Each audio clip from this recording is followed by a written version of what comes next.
का सबसे बड़ा मुद्दा यह है कि क्या आरएसएस अब हिंदुत्व की विचारधारा को छोड़कर धर्मनिरपेक्षता की विचारधारा को अपनाना चाहता है, या कह लीजिए कि सॉफ्ट हिंदुत्व की तरफ बढ़ना चाहता है। आरएसएस के प्रमुख मोहन भागवत ने पुणे में एक कार्यक्रम में बोलते हुए दो बड़ी बातें कही है। पहली बात, देश में हर दिन एक नई मस्जिद को मंदिर बताना सही नहीं है, और दूसरा, अयोध्या में राम मंदिर के निर्माण के बाद कुछ लोगों को ऐसा लगता है कि वो ऐसे मुद्दे उठाकर हिंदुओं के नेता बन जाएंगे। जर ही हार्मनी जर जगाला पाहिजे असेल तर आपल्या देशात याचं मॉडेल उभं करायचं म्हणजे ही हार्मनी आपल्या देशात असली पाहिजे। श्रद्धेचा आदर त्यामुळे राम मंदिर झालं पाहिजे, ते होत आहे। हिंदूंची श्रद्धा असताना हिंदूंना वाटतं, परंतु असं केलं म्हणजे हिंदूमध्ये नेता होता येतं म्हणून, किंवा अतिरेकी भूतकाळाच्या ओझ्याच्या परिणामामुळे अतिरेकी तिरस्कार, द्वेष, शत्रुता, संशय याच्या पोटी रोज एक नवीन प्रकरण काढणे हे कसं चालेल? हे नाही चालणार। शेवटी आपण आपलं सोल्युशन काय आहे? जगाला आपल्याला दाखवायचं आहे की आपण सगळे एकत्र नांदू शकतो। अब पूरे देश में सारी बहस इस बात को लेकर है कि मोहन भागवत का इशारा आखिर किसकी तरफ है, और मोहन भागवत आखिर कहना क्या चाह रहे हैं। क्या वो देश में जो हिंदू मुस्लिम वाली राजनीति इस समय चल रही है उससे शिफ्ट होना चाहते हैं? क्या वो सॉफ्ट हिंदुत्व की तरफ बढ़ रहे हैं? क्या वो धर्मनिरपेक्षता की तरफ बढ़ रहे हैं? और आप याद कीजिए, अभी जो लोकसभा के चुनाव हुए थे इसी साल, उन चुनावों में बीजेपी ने बहुत ही हार्ड हिंदुत्व की लाइन ली थी जब मंगल सूत्र वाला बयान दिया गया था। ऐसे में लोकसभा चुनाव के 6 महीने के बाद ही मोहन भागवत का ऐसा सॉफ्ट बयान क्या कहता है? देश में मंदिर मस्जिद के मुद्दे पर अब तक न तो प्रधानमंत्री मोदी ने कभी कोई टिप्पणी की है, न उनके मंत्रिमंडल के किसी नेता ने इस पर खुलकर कोई बयान दिया है, और न ही बीजेपी ने इस पर कभी कोई औपचारिक रूप से प्रेस कॉन्फ्रेंस की है।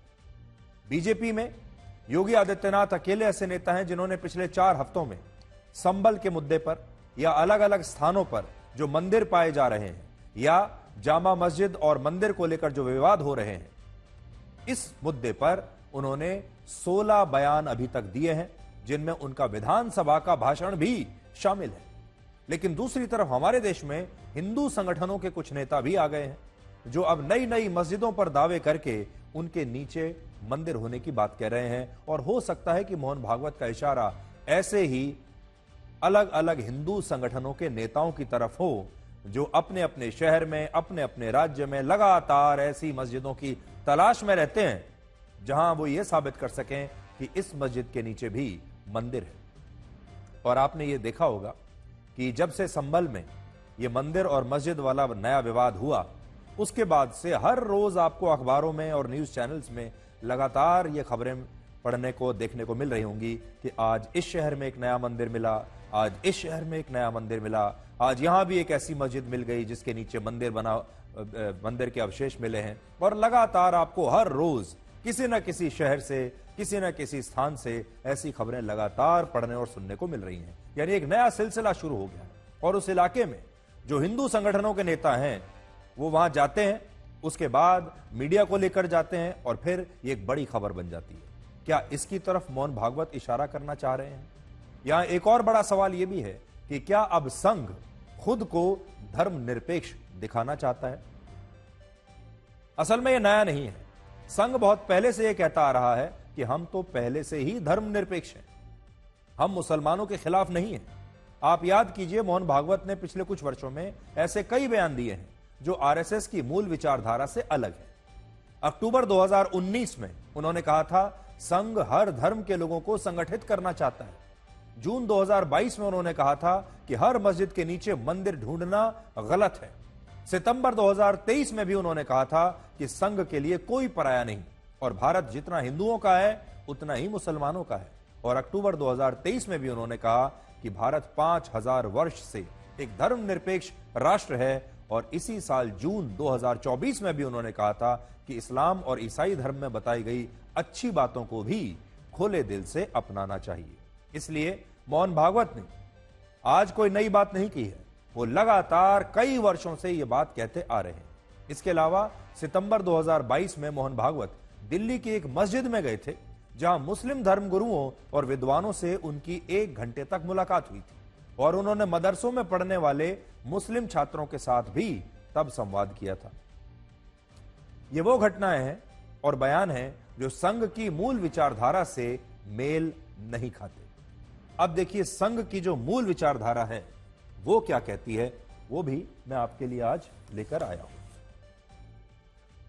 आरएसएस के संस्थापक डॉक्टर केशव बलिराम हेडगेवार थे, जो भारत को एक हिंदू राष्ट्र कहते थे और हिंदू राष्ट्र बनाना चाहते थे। संघ के दूसरे प्रमुख माधव सदाशिव गोलवलकर ने भी हिंदू राष्ट्र की विचारधारा को ज्यादा से ज्यादा लोगों के बीच पहुंचाया और वो ये भी मानते थे कि गैर हिंदुओं को इस देश में समान अधिकार देना उचित नहीं होगा।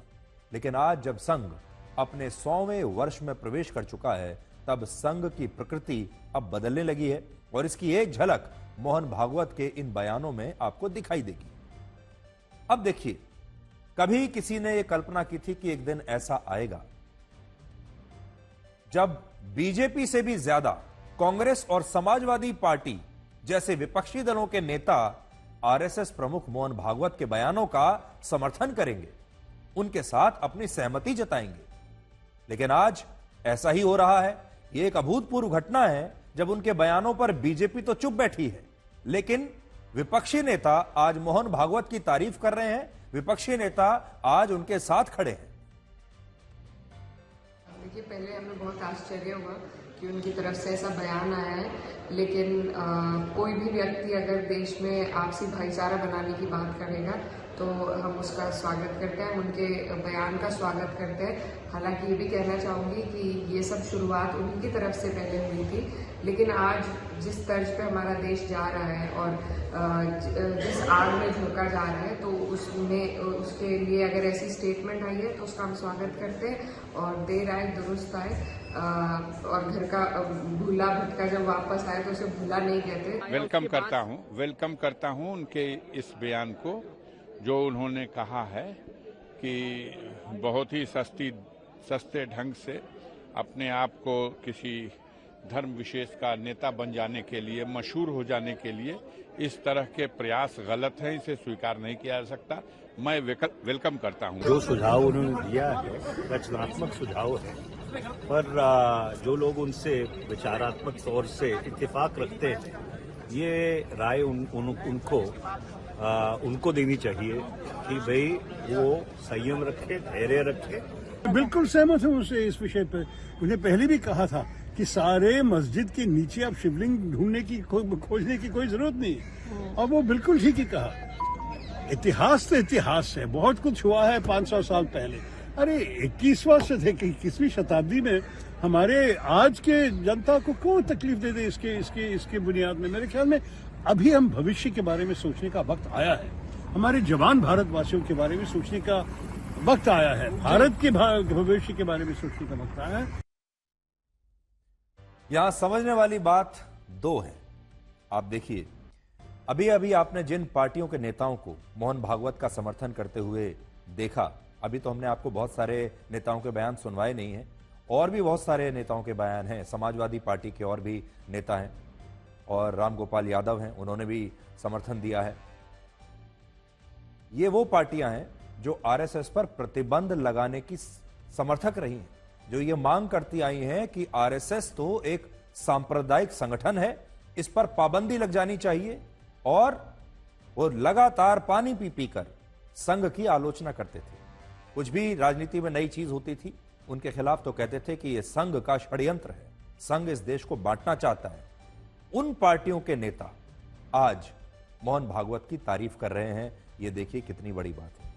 और दूसरी बात, यह वो दौर है जब बीजेपी एक है तो सेफ है का नारा दे रही है, जब बीजेपी बटेंगे तो कटेंगे का नारा दे रही है, एक है तो सेफ है कहकर महाराष्ट्र का चुनाव जीत गई, और बार बार यह नारा दिया जा रहा है, हिंदुओं को एक करने का आह्वान किया जा रहा है। ये ऐसे दौर में आरएसएस प्रमुख का यह नया बयान आया है।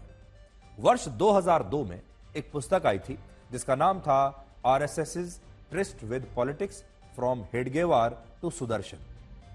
उसका एक अंश मैं आज लेकर आया हूं। इस पुस्तक के पेज नंबर 14 पर यह लिखा है कि संघ का उद्देश्य क्या है, मिशन क्या है संघ का, और मैं आपको पढ़कर बताता हूं इसमें संघ का मिशन क्या बताया गया है। आरएसएस के विचारक बताते हैं कि केशव बलिराम हेडगेवार ने हिंदू समुदाय को एकजुट करने और पुनर्जीवित करने और भारत को एक हिंदू राष्ट्र के रूप में स्थापित करने के उद्देश्य से इस संगठन की स्थापना की। आरएसएस के दूसरे प्रमुख एमएस गोलवलकर ने घोषणा की कि उनके संगठन का सर्वोच्च लक्ष्य यह है कि हमारे हिंदू राष्ट्र की चौतरफा महिमा और महानता को हासिल किया जाए। लेकिन आज आरएसएस की कार्यशैली में क्या आपको यह उद्देश्य दिखाई देता है? आज बड़ा सवाल यह है कि क्या यह आरएसएस का 2.0 वर्जन है, क्या यह आरएसएस का एक नया वर्जन है? क्या 2025 में आपको आरएसएस एक नए रूप में दिखाई देगी? क्या आरएसएस ने अब हिंदू राष्ट्र का अपना जो एजेंडा है उसे त्याग दिया है और आरएसएस की अगली कोशिश यह है कि हिंदुओं को भी इकट्ठा होना चाहिए, मुसलमानों को भी इकट्ठा होना चाहिए और सबको एक साथ मिलकर को एग्जिस्ट करना चाहिए इस देश में, और इस देश को धर्मनिरपेक्ष ही रहना चाहिए। देश तो रहेगा ही धर्मनिरपेक्ष, लेकिन अब संघ भी धर्मनिरपेक्ष बन जाएगा। वर्ष 1991 में जब पीवी नरसिम्हा राव की सरकार, जो कि कांग्रेस की सरकार थी, जब वो प्लेसेस ऑफ वर्शिप एक्ट नाम से एक नया कानून लाई और देश में सभी धार्मिक और पूजा स्थलों को 15 अगस्त 1947 से पहले की यथास्थिति को सुनिश्चित करने का कानूनी अधिकार दिया गया, तब इसका सबसे ज्यादा विरोध आरएसएस ने ही किया था। बीजेपी ने तब इस पर वॉकआउट किया था, लेकिन आरएसएस ने इसका जबरदस्त विरोध किया। लेकिन अब इस कानून के 32 वर्ष के बाद संघ चाहता है कि मंदिर मस्जिद के इस विवाद को अब यहीं पर समाप्त कर दिया जाए। अब और कोई मस्जिद और कोई मंदिर का विवाद सामने ना आए। यह संघ की विचारधारा में आया एक बहुत बड़ा मूल बदलाव है, जो हमें आज लाल कृष्ण आडवाणी की याद भी दिलाता है। एक समय लाल कृष्ण आडवाणी को बीजेपी में हिंदुत्व की राजनीति का सबसे बड़ा चेहरा माना जाता था, हार्ड हिंदुत्व का चेहरा माना जाता था। लेकिन वर्ष 2005 में जब वो पाकिस्तान में मोहम्मद अली जिन्ना की मजार पर गए तो उन्होंने अपने एक बयान में कहा कि जिन्ना ने इतिहास बनाया था और वो एक धर्मनिरपेक्ष नेता थे। जिन्ना को उन्होंने धर्मनिरपेक्ष नेता बता दिया और इसी के जरिए शायद आडवाणी जी अपनी भी नई ब्रांडिंग करना चाहते थे और अपने आप को भी धर्मनिरपेक्ष बताना चाहते थे। वो अपनी हार्ड हिंदुत्व वाली छवि को थोड़ा सॉफ्ट करना चाहते थे और शायद उनकी मंशा रही होगी कि इससे उनकी जो एक्सेप्टेंस है, उनकी स्वीकार्यता जो है वो बढ़ जाएगी अलग अलग वर्गों में। तो उन्होंने शायद ये किया होगा। हो सकता है उस वक्त वो डिप्टी प्राइम मिनिस्टर थे, लेकिन हो सकता है कि इसके बाद वो इससे अगली जो पोजीशन है उसकी तैयारी कर रहे हों, क्योंकि डिप्टी प्राइम मिनिस्टर तो वो रह चुके थे पहले ही। लेकिन इसी बयान के बाद जैसा उन्होंने सोचा था हुआ इसका उल्टा। इस बयान के बाद लाल कृष्ण आडवाणी का राजनीतिक पतन शुरू हो गया और वर्ष 2009 में जब बीजेपी उनके नेतृत्व में लोकसभा का चुनाव लड़ी तो बीजेपी को सिर्फ 116 सीटें मिली। 2004 में जब वाजपेयी जी प्रधानमंत्री थे तब 138 सीटें बीजेपी को मिली, लेकिन जब एल के आडवाणी के नेतृत्व में बीजेपी लड़ी तब ये सीटें घटकर 116 पर रह गई। इससे क्या पता चलता है? और ये आडवाणी जी का जिंदगी में सबसे बड़ा मौका था जब वो इस देश के प्रधानमंत्री बन सकते थे। बहुत करीब आ चुके थे, बीजेपी को लीड कर रहे थे। वाजपेयी सरकार में वो उप प्रधानमंत्री पहले ही रह चुके थे, 2004 तक जो सरकार रही, और उसके बाद जब 2004 में बीजेपी हारी, उसके बाद से आडवाणी जी ने अपनी नई ब्रांडिंग शुरू की और 2005 में अपना ये सॉफ्ट हिंदुत्व वाला चेहरा उन्होंने दिखाया। और अगर 2009 में बीजेपी उनके नेतृत्व में चुनाव जीत जाती या बहुमत के कहीं आसपास भी आ जाती तो आडवाणी जी प्रधानमंत्री बन सकते थे। बहुत बड़ा मौका उनके लिए था, लेकिन उन्होंने जो गलती 2005 में की उस गलती की वजह से सब कुछ उलट गया। उस समय आडवाणी जी के इस बयान से सबको बड़ी हैरानी हुई थी और लोगों ने उनसे यह पूछा कि भारत को धर्म के आधार पर बांटने वाले जिन्ना आखिर धर्मनिरपेक्ष कैसे हो सकते हैं। उन्होंने जिन्ना की ऐसी तारीफ कैसे की। लालकृष्ण आडवाणी ने उस समय तो इस पर कोई ठोस बयान, कोई ठोस सफाई नहीं दी, लेकिन बाद में उनकी राजनीति से यह पता चला कि अब वो सॉफ्ट हिंदुत्व की राजनीति करना चाहते हैं। शायद उस समय उनके मन में यह रहा होगा कि अब वो प्रधानमंत्री बनने की तैयारी कर रहे हैं और एक प्रधानमंत्री की जो छवि है वो बहुत हार्ड हिंदुत्व वाली नहीं हो सकती। आज भी शायद यही हो रहा है। हम ये तो नहीं कह रहे कि मोहन भागवत प्रधानमंत्री बनने की तैयारी कर रहे हैं, लेकिन संघ प्रमुख के बयानों से ऐसा लगता है कि आरएसएस भी अब वैचारिक रूप से खुद को बदलने की रणनीति पर काम कर रहा है और आरएसएस वक्त के साथ चलना चाहता है। समय के साथ जो बदलाव आ रहे हैं या भविष्य में भारत को जिस तरह के बदलावों की आवश्यकता है, संघ उन बदलावों को अपना रहा है। और संघ की जो पहली चीज है, देखिए, संघ जरूर पहले यह कहता था कि हिंदू राष्ट्र होना चाहिए, लेकिन संघ की एक और विचारधारा यह है कि मजबूत राष्ट्र होना चाहिए। तो हिंदू राष्ट्र ना भी बने, लेकिन अगर राष्ट्र मजबूत बनता है, अगर भारत मजबूत बनता है, भारत का समाज मजबूत बनता है, भारत में जो 20 करोड़ मुसलमान रहते हैं, जो आज अलग थलग महसूस कर रहे हैं, अगर वो मुख्य धारा में आ जाते हैं तो इससे ज्यादा मजबूती भारत को और कहां मिलेगी। और हो सकता है कि संघ अब हिंदू राष्ट्र नहीं, मजबूत राष्ट्र के सिद्धांत पर काम कर रहा है। क्या बीजेपी संघ के इन संकेतों को समझ रही है? आज ही मुख्यमंत्री योगी आदित्यनाथ ने मंदिर मस्जिद के इस विवाद को लेकर एक नया बयान दे दिया है। उन्होंने कहा है कि अगर मुगलों ने अयोध्या, काशी, मथुरा और संबल जैसे स्थानों पर हिंदू मंदिरों को नष्ट न किया होता तो उनके वंशज आज कोलकाता और हावड़ा की झुग्गी बस्तियों में गरीबी में रहने को मजबूर ना होते और उनकी ऐसी दुर्गति ना होती। पाकिस्तान में क्या हुआ था, इससे पहले अफगानिस्तान में क्या हुआ था, मैं पूछना चाहता हूं उन लोगों से, कौन वे लोग थे जिन्होंने देश के अंदर सनातन धर्म से जुड़े हुए उन मान बिंदुओं को नष्ट करने का काम किया। कभी अयोध्या में श्री राम जन्मभूमि, कभी मथुरा में श्री कृष्ण जन्मभूमि, कभी संभल में कल के अवतार की हरिहर भूमि नष्ट किया जाता है, तोड़ा जाता है, अपवित्र किया जाता है। इन मंदिरों को तोड़ने से, कभी सोमनाथ का मंदिर अपवित्र किया जाता है, इन मंदिरों को तोड़ने से उनका कुल और वंश ही नष्ट हुआ होगा जिन्होंने इन मंदिरों को अपवित्र किया है। वे फैले फुले नहीं हुए होंगे, लेकिन उन्होंने दिखाया तो। और ये कारण है जब मैं आज पूछता हूं कि भाई जिन लोगों ने मंदिर तोड़े थे उनकी क्या स्थिति है वर्तमान में, तो लोग बताते हैं कि औरंगजेब के परिवार के लोग, उसके वर्तमान खानदान। मुझे कोई एक दिन बता रहा था जबकि कोलकाता के पास वो रिक्शा चलाते हैं, तो मुझे बताओ अगर उसने पुणे किए होते, इन मंदिरों को तोड़ा नहीं होता तो रिक्शा चलाता क्या? योगी आदित्यनाथ के इस बयान के बाद सोशल मीडिया पर एक नाम बड़ी तेजी से ट्रेंड कर रहा है और वो है सुल्ताना बेगम।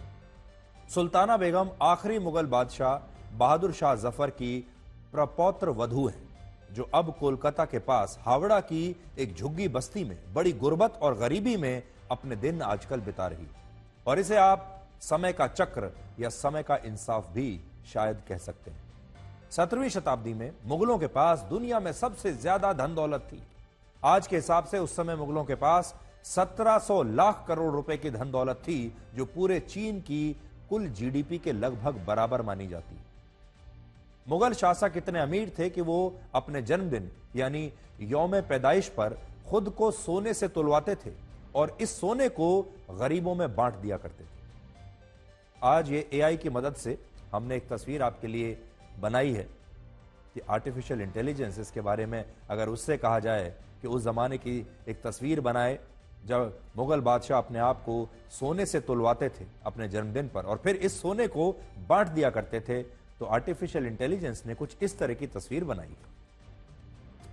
और जो तस्वीर आप देख रहे हैं ये तो आर्टिफिशियल इंटेलिजेंस से हमने बनवाई है, लेकिन इसका जिक्र एक पुस्तक में भी किया गया है और उस पुस्तक का नाम है मासिर आलमगीरी। और इस पुस्तक के पेज नंबर 15 पर क्या लिखा है मैं जरा आपको पढ़कर सुनाता हूं।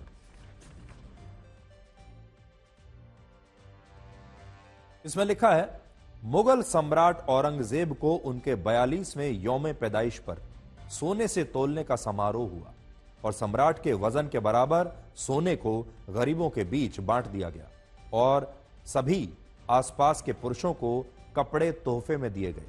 उनके ओहदों को बढ़ाया गया और गहने, घोड़ों और हाथियों के उपहार भी उन्हें और लोगों को दिए गए। ऐसा इस किताब में लिखा है।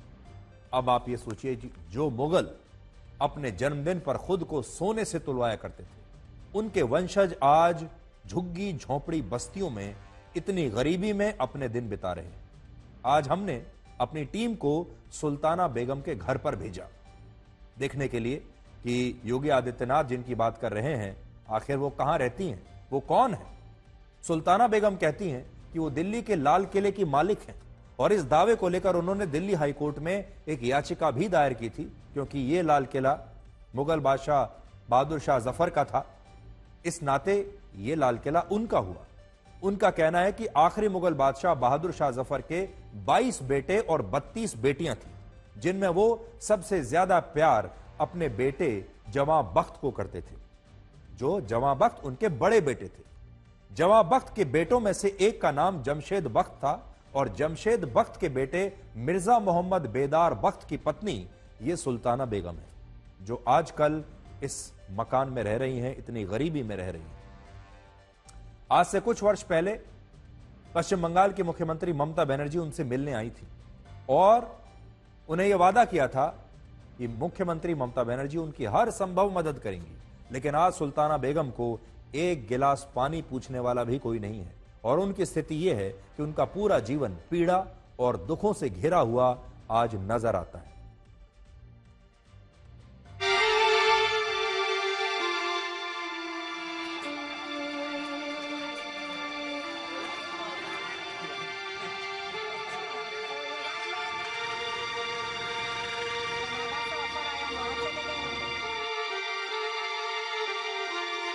हमने लाल किला का नाम नहीं लिया था। हमने कहा जैसे आज़ादी के बाद बहुत से राजाओं को तो उनका महल वापस मिल गया, और तो हमारा घर कहाँ गया। हमने बहादुर शाह जफर का घर के लिए कहा था। तब आप समझ सकते हैं वो लाल किला या काला किला, ये तो हमने नाम नहीं लिया।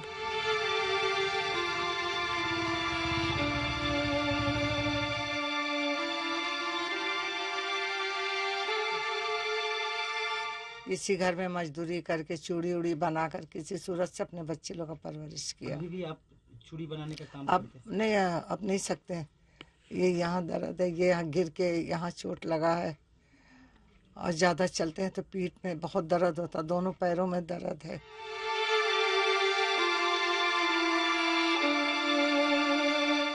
आज हमारी जिंदगी बहुत ही मुसीबत से कट रही है और मैं हावड़ा शिवपुर में एक मजदूर की बस्ती में अपना गुजर बसर कर रही हूँ।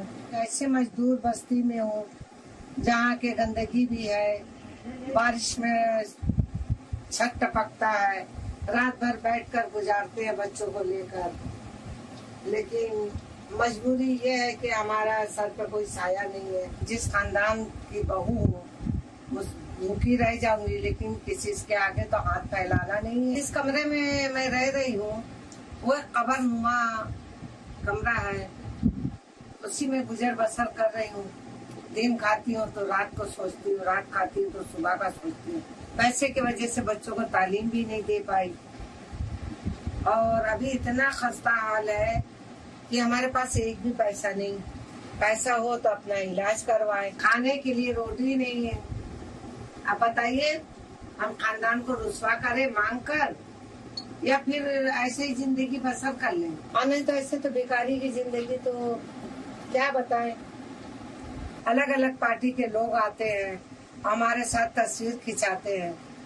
तो क्या तस्वीर खिंचाने से या पार्टी के लोग आने से इलेक्शन में कोई भी पार्टी जीते, उससे मुझे मतलब नहीं। कोई भी पार्टी जीते तो क्या इसके लिए मेरे लिए कुछ भला होगा? आइंदा जिंदगी हम सुख से काट सकते हैं, आइंदा जिंदगी हम ये मुसीबत से हम निकल सकते हैं। क्या इसके बाद कोई मेरी मदद करेंगे? अभी आपने देखा मुगल बादशाह बहादुर शाह जफर के खानदान की ये जो लोग हैं वो आज किस बुरी स्थिति में कोलकाता में रह रहे हैं, कोलकाता के पास रह रहे हैं। बहुत सारे लोग आज इनका मजाक उड़ा रहे हैं। बहुत सारे लोग ये कह रहे हैं कि देखिए जो हुआ अच्छा हुआ, इनके वंशजों ने जो किया था वो उसका फल ये भुगत रहे। लेकिन हमारा कहना कुछ और है।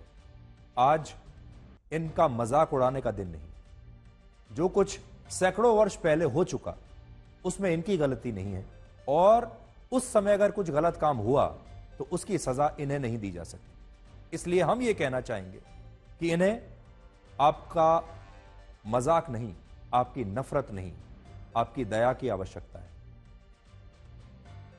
और इन्हें मदद की आवश्यकता है। हमारे देश में 20 करोड़ मुसलमान रहते हैं। हमारे बहुत सारे मुसलमान दर्शक इस समय हमें देख रहे होंगे, हमारे बहुत सारे हिंदू दर्शक हमें इस समय देख रहे होंगे जो धर्मनिरपेक्ष है। और आज हम आपसे यह कहना चाहेंगे, इनका मजाक मत उड़ाइए, इनसे नफरत मत कीजिए, इनकी मदद कीजिए। और हमारे देश में क्या लोग कुछ ऐसे हैं आज भी जो सुल्ताना बेगम की मदद के लिए आ सके। वो कह रही हैं कि बच्चों को पढ़ाने के लिए पैसा नहीं है, खाने के लिए पैसा नहीं है, खस्ता हाल में वो जी रही हैं, सिर पर किसी का हाथ नहीं। अब सोचिए 140 करोड़ के इस देश में अगर सुल्ताना बेगम कहती हैं कि उनके सिर पर किसी का हाथ नहीं है, कोई मदद के लिए नहीं आ रहा, तो ऐसा कैसे हो सकता है। इसलिए आज हम आपसे यह अपील जरूर करेंगे कि अपना बड़ा दिल दिखाइए, चाहे आप किसी भी धर्म से आते हैं, सुल्ताना बेगम की मदद कीजिए। देखिए कि उनके बच्चे कैसे पढ़ाई लिखाई कर सकते हैं, स्कूल जा सकते हैं, कॉलेज जा सकते हैं, उन्हें कैसे नौकरी मिल सकती है, वो कैसे अपने इन आखिरी दिनों को ठीक से बिता सकती है। और मुझे पूरा यकीन है आप में से बहुत सारे लोग उनकी मदद करने के लिए जरूर आएंगे। मुगलों ने जो किया उसकी सजा इन्हें नहीं मिलनी चाहिए। यह देखिए कि संभल में 46 वर्षों के बाद पुलिस को जिन हिंदू मंदिरों और कुओं के बारे में जानकारी मिली थी, उन मंदिरों और कुओं का आज एएसआई ने सर्वे किया है। और ऐसा दावा है कि आज एएसआई की टीम ने बहुत गुपचुप तरीके से कुल मिलाकर 24 स्थानों का सर्वे किया। अब एक तो यह देखिए कि हमारे देश में आज भी स्थिति ऐसी है कि एएसआई की टीम खुलकर कहीं सर्वे नहीं कर सकती, चुपचाप जाना पड़ता है। इनमें सबसे पहले एएसआई की टीम ने उस हिंदू मंदिर की कार्बन डेटिंग की जो पिछले 46 वर्षों से संभल की शाही जामा मस्जिद के पास बंद पड़ा था। कार्बन डेटिंग से यह पता लगाया जाएगा कि यह मंदिर कितना पुराना हो सकता है। हमें पता चला है कि एएसआई की टीम ने 19 कूपों और कुओं का भी सर्वे किया और यह सर्वे करीब 9 घंटे तक चला और अब इस पर विवाद भी शुरू हो गया है। मुस्लिम पक्ष कह रहा है कि जब सुप्रीम कोर्ट ने अपनी अगली सुनवाई तक सर्वे जैसी किसी भी गतिविधि पर रोक लगाई है, तब एएसआई और सरकार इस तरह की कार्रवाई करके देश के सुप्रीम कोर्ट की अवमानना कर रही है। यानी यह सर्वे नहीं होना चाहिए, ये मुस्लिम पक्ष का कहना है। जबकि हिंदू पक्ष कहता है कि अगर मुस्लिम पक्ष सद्भावना चाहता है तो उसने आज तक इन मंदिरों को छुपाकर क्यों रखा और हिंदुओं के तीर्थ स्थलों पर अतिक्रमण करने की साजिश क्यों रची।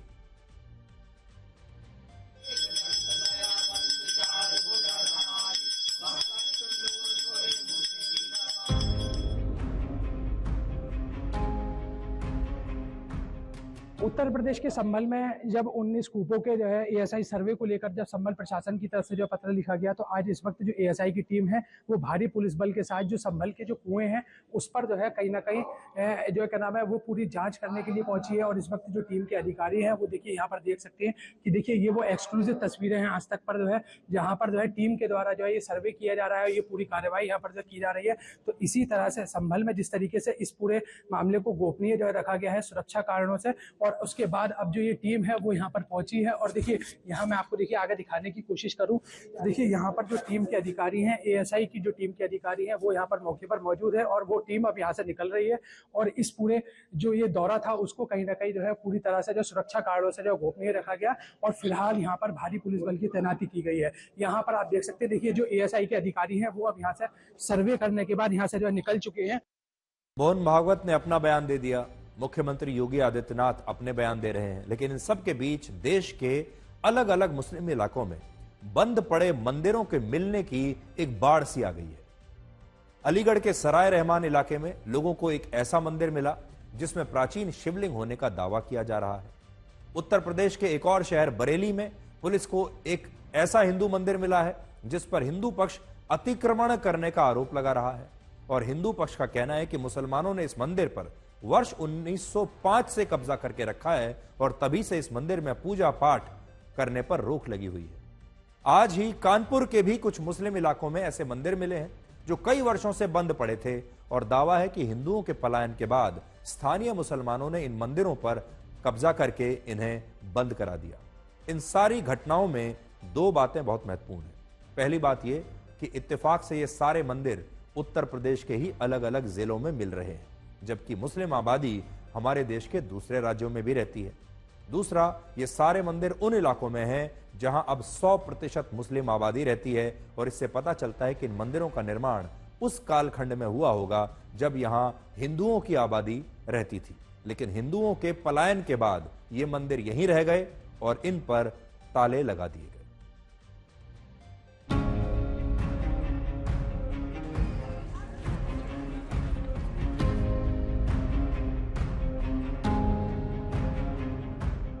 इस वक्त मैं मौजूद हूं कानपुर में पेजबाग इलाके में, जो कि एक मुस्लिम बहुल इलाका है और यहां पर सनातन मठ मंदिर रक्षा समिति द्वारा जो मंदिर हैं जिन्हें कई साल पहले यहां पर खंडित कर दिया गया था, छोड़ दिया गया था, उसको दोबारा स्थापित करने की कवायद की जा रही है। महादेव बाबा की जय।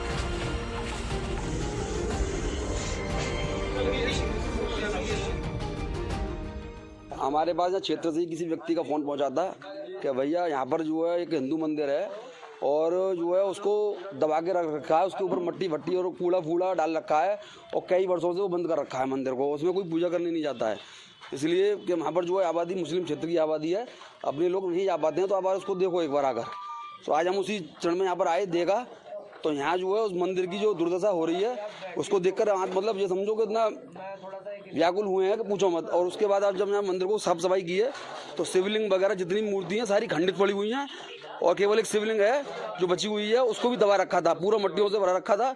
उस मट्टी को सब साफ करके अभी शिवलिंग आपके सामने निकाला है। देखिए, प्रत्यक्ष को प्रमाण की जरूरत नहीं है। आपने देखा यहाँ पर शिवलिंग भी बने हुए हैं और यहाँ पर बाबा नंदी का स्थान भी है और हमारे हनुमान बाबा का भी स्थान है और हमारे भोले शंकर और माँ पार्वती का भी वो है स्थान। और बड़ी शर्म की बात है, 1975 का मंदिर और इसको भी घेरने का प्रयास किया गया। ये बात यहीं तक सीमित नहीं रहेगी, आज ही माननीय मुख्यमंत्री जी तक ये फैक्स जाएगा।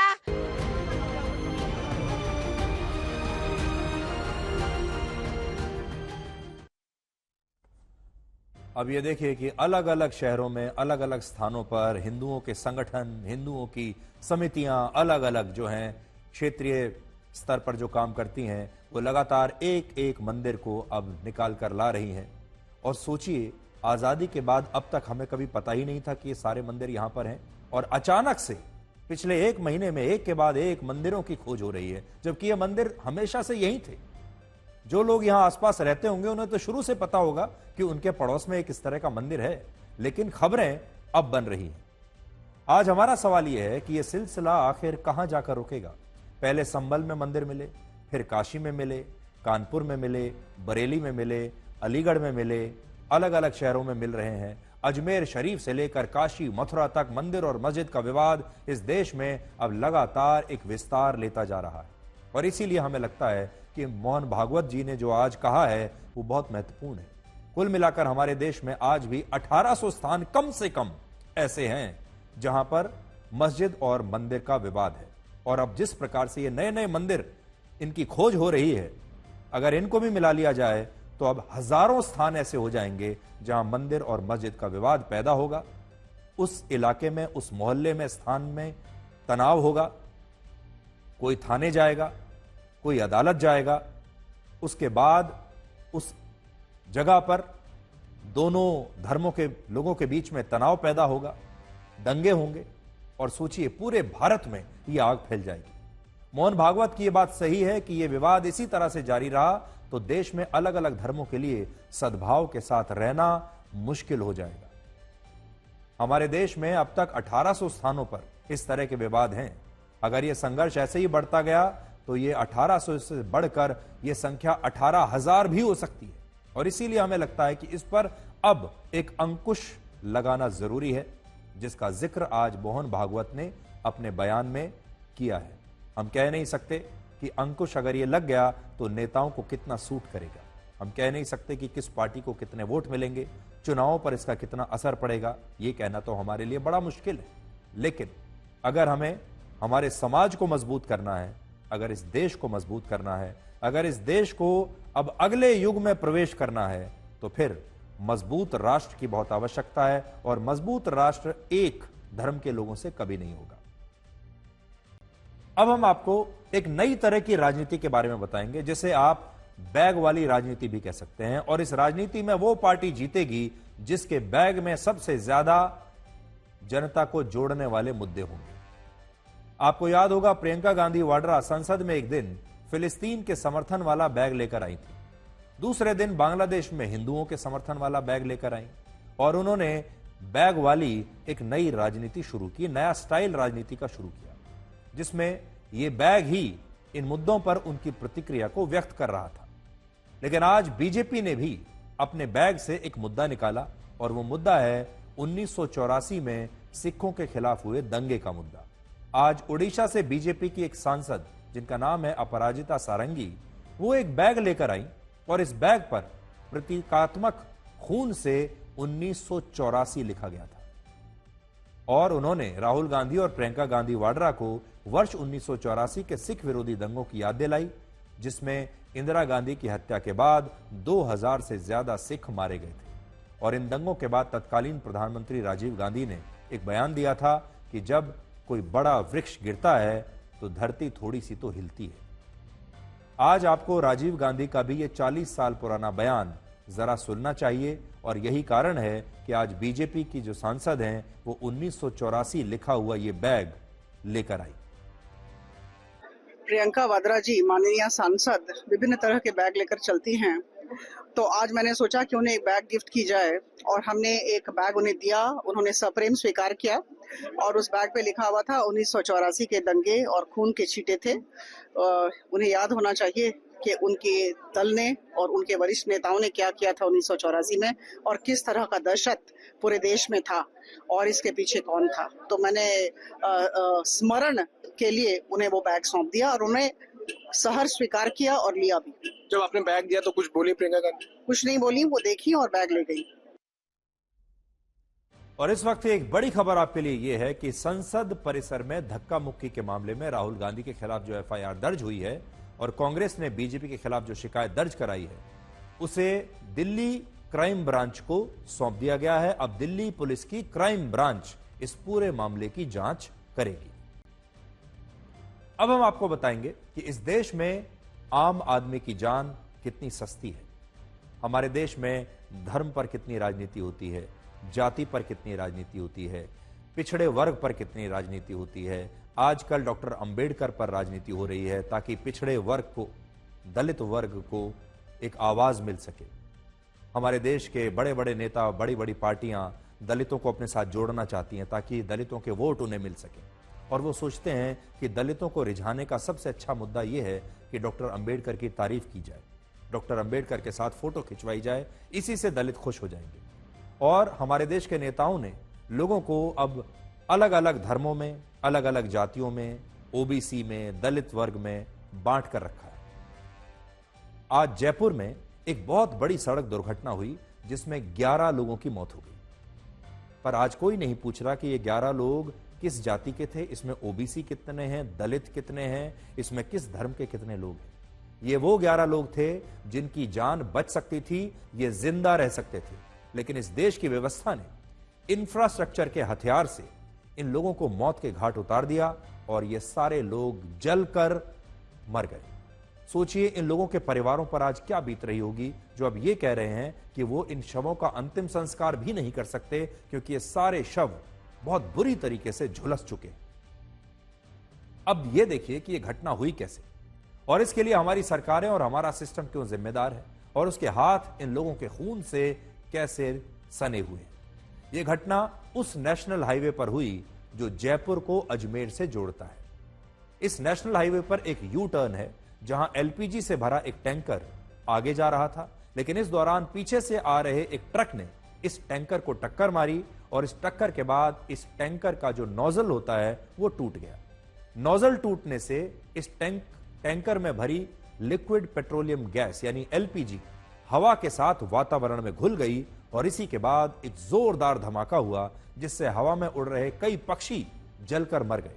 वहां गुजर रही गाड़ियां, ट्रक और बसें भी इसकी चपेट में आ गई। इनमें भी एक डबल डेकर बस को सबसे ज्यादा नुकसान हुआ, जिसमें इस डबल डेकर बस में 34 यात्री थे, जिनमें 20 लोग बुरी तरह से झुलस गए और कुछ लोगों की तो आंखें तक जल गई। यह बस भी ऐसी थी जिसका परमिट 16 महीने पहले खत्म हो चुका था, यानी इस बस के पास परमिट तक नहीं था, इलीगल बस थी, गैर कानूनी तौर पर यह बस चल रही थी और यह बस इस सड़क पर चलनी ही नहीं चाहिए थी। लेकिन हमारे देश में कानून को मानता कौन है? इस तरह की इस घटना में एक व्यक्ति मोटरसाइकिल पर जा रहा था और इस धमाके से उसका हेलमेट उसके चेहरे से चिपक गया और उसकी आंखें भी जल गई। शुरुआती जांच में पता चला कि इस टैंकर से 18 टन गैस लीक हुई, जिससे यह इलाका एक गैस चेंबर में तब्दील हो गया और यह इतनी बड़ी दुर्घटना हो गई। दुख की बात यह है कि संभल के सांप्रदायिक दंगों में जब 4 लोग मारे गए तब संसद से लेकर सड़क तक इस पर खूब हंगामा हुआ, लेकिन इस दुर्घटना में मारे गए 11 लोगों की बात आज कोई नहीं कर रहा। हमें इस घटना का एक सीसीटीवी वीडियो मिला है जिसमें इस घटना का दर्दनाक मंजर नजर आ रहा है, आप देखिए। तमाम यहाँ पर जो मंजर है ये बेहद दर्दनाक है। कई लोगों की जान जा चुकी है, कई लोगों को अस्पताल सवाई मानसिंह अस्पताल लेकर जाया जा चुका है। शुक्रवार की सुबह अल सुबह ये जो मंजर यहाँ पर हुआ बेहद दर्दनाक है। तो कुल कितनी गाड़ियां तुम्हारे हिसाब से और कितने इलाके में आग फैल? कम से कम 20-25 गाड़ियां तो थी। 20-25 गाड़ियां चली है सर। कितने इलाके में आपके हिसाब से जो आग थी वो फैल गई? 1.5 किलोमीटर तक का 1.5-2 किलोमीटर तक का एरिया है, इसको कवर कर रखा है। आपके हिसाब से जो आग का मंजर था, जो ब्लास्ट हुआ था, वो इतना भयानक था कि 1.5-2 किलोमीटर में आग फैली? हाँ, 1.5-2 किलोमीटर तक आग फैली है। यहाँ से जयपुर तक की आग की लपटें दिख रही थी। 200 फीट तक आग की लपटें दिख रही थी। पूरी वोल्वो बस के अंदर जो रात में सो रहे थे आदमी, वो तो सोते ही रह गए। और जो ये रोडवेज की बस थी ना, रोडवेज की बस के अंदर जो कोई वहाँ खड़ी थी जो, हाँ, और जो रोडवेज की बस थी, रोडवेज की बस के अंदर से आधे जले, आधे निकले, आधे भगे। यहाँ से 200 मीटर की दूरी पे पंजों के निशान है, खूनी पंजे जैसे ले ना, जलते हुए आदमी को। यहाँ हमारे आस पड़ोस के क्षेत्र के जो भी लोग थे उन्होंने जितनी कोशिश की बचाने की उतने तो बचाए। कि ये वो ट्रक था जो जिसमें एलपीजी गैस भरा हुआ था और पीछे से जो बस ये ट्रक आई केमिकल से भरा हुआ, वो टक्कर मारती है लेकिन नोजल टूट जाता है। नोजल टूटने से जैसा कि आपने सीसीटीवी में दिखाया, गैस निकलना शुरू होता है और फिर ब्लास्ट होता है। सरकार की लापरवाही की वजह से कट दिया हुआ था और इस कट से यहाँ पर आगरा के लिए दिल्ली, मुंबई, दौसा, झालावाड़, मध्य प्रदेश, उत्तर प्रदेश के लिए ट्रक मुड़ते हैं। इस तरह से मुड़ने का हाईवे पर इतने ज्यादा जगह के लिए कोई जगह होती नहीं है, मगर सरकार 8 साल से क्लोर लिफ्ट नहीं बना पा रही थी, जिसकी वजह से यू टर्न ले रहा था वो एलपीजी का टैंकर, और यू टर्न लेते वक्त पीछे से जो ट्रक आ रहा था वो केमिकल से भरा हुआ, वो टकरा गया और नोजल को तोड़ दिया। यानी कि अजमेर से आकर वो यू टर्न ले रहा था आगरा की तरफ जाने के लिए और पीछे जयपुर से आते हुए ट्रक ने टक्कर मारी है, जिसकी वजह से हादसा हुआ। आपने देखा किस तरह से एलपीजी से भरा हुआ टैंकर यू टर्न ले रहा था और केमिकल से भरा हुआ ट्रक सामने से आ रहा था और हादसे में इतने लोगों की जान गई, इतने लोग घायल हुए। मगर ये देखिए, ये अजमेर, आगरा, टोंक, यानी सीधे उल्टे अजमेर जाएंगे आप, इधर आगरा जाएंगे और टोंक रोड जाएंगे। ये रिंग रोड है जिसमें आप देख सकते हैं लिखा हुआ है जयपुर रिंग रोड दक्षिणी कॉरिडोर में आपका स्वागत है। मगर इस रिंग रोड पर जाने के लिए आपको, अगर इधर से आ रहे हैं, आप अजमेर से आ रहे हैं, तो आपको वहीं से जहां पर हादसा हुआ है आपको यू टर्न लेकर आना पड़ता है, क्योंकि चढ़ने का कोई रास्ता नहीं है। अब चढ़ने का कोई रास्ता क्यों नहीं है ये हम आपको दिखा रहे हैं। ये देख रहे हैं पिलर, आप ये पिलर दिखा रहा है सरकार की नाकामियों का नतीजा। वसुंधरा सरकार में ये बना, उसके बाद अशोक गहलोत की पूरी सरकार चली गई 5 साल रह के, अब भजन लाल सरकार आ गई है। ये पिछले असल में ये दुर्घटना नहीं है, ये हत्या है। और इस सड़क के स्ट्रक्चरल डिजाइन में एक बहुत बड़ी खामी है और एक के बाद एक सरकारों ने इसे लगातार नजरअंदाज किया। अब देखिए कि इस घटना के लिए हमारी सरकारें और हमारी व्यवस्था कैसे जिम्मेदार है। जिस यू टर्न पर सड़क दुर्घटना के दौरान ये विस्फोट हुआ, उस यू टर्न पर पिछले 6 महीने में 14 दुर्घटनाएं हो चुकी हैं। 6 महीने में 14 दुर्घटनाएं, और ये इसलिए हुई क्योंकि इस नेशनल हाईवे पर ये यू टर्न होना ही नहीं चाहिए था। 2016 में वसुंधरा राजे की सरकार में इस रिंग रोड का निर्माण हुआ, फिर 2018 में इसका उद्घाटन हुआ, लेकिन इस रिंग रोड को हाईवे के दोनों लेन से जोड़ा नहीं गया और यह काम अधूरा रह गया। इसके बाद कांग्रेस की सरकार आई और अशोक गहलोत मुख्यमंत्री बने। इस रिंग रोड पर यातायात तो शुरू कर दिया गया, लेकिन पूरे 5 साल बीतने पर भी यह मौत का यू टर्न बंद नहीं हुआ, क्योंकि रिंग रोड पर चढ़ने के लिए जो है अलग से रास्ता नहीं बनाया गया था। अब 1 साल का वक्त भजनलाल की सरकार को भी हो चुका है, जो बीजेपी की सरकार है, लेकिन यह काम अब भी अधूरा है और आए दिन यहां पर ऐसे ही दुर्घटनाएं होती रहती हैं। अब आप जरा अंदाजा लगाइए कि आप ठीक ठाक एक सड़क पर जा रहे हैं, आपके आगे कोई ट्रक जा रहा है, आपके पीछे कोई बस चल रही है और अचानक आपके आसपास कोई ऐसा धमाका हो जाए तो आप क्या करेंगे। और यह सब कुछ इसलिए होता है क्योंकि हमारी सरकारें जो हैं वो ऐसी मुद्दों के प्रति बहुत लापरवाह रहती है, चाहे कांग्रेस की सरकार हो चाहे बीजेपी की सरकार हो, क्योंकि इन मुद्दों पर वोट नहीं मिलते, इन मुद्दों पर चुनाव नहीं लड़े जाते। इसलिए अगर हम ये सुझाव देना चाहेंगे कि सरकारें चाहें तो इसमें भी चेक कर लें कि मरने वालों में कितने दलित हैं, कितने ओबीसी हैं, कितने किस जाति के हैं, तब शायद उन्हें इस मामले में कुछ इंटरेस्ट, दिलचस्पी आ जाए। अपने मोबाइल फोन की गैलरी और अपना दिल इतना साफ रखें कि कभी कोई खोलकर देख भी ले तो शर्मिंदगी ना हो। गर्मियों की छुट्टी होने वाली थी, मेरे पापा आने वाले थे, तो हम लोग सभी खुश थे। तो मैं बेड पे चढ़ के डांस कर रहा था, लेकिन वो पहले ही आ गए। फ्रीज तो मैं उस समय तो कंटिन्यू नहीं कर सकता था, तो फ्रीज फ्रेम टाइप का हो कसम गया। पैदा कर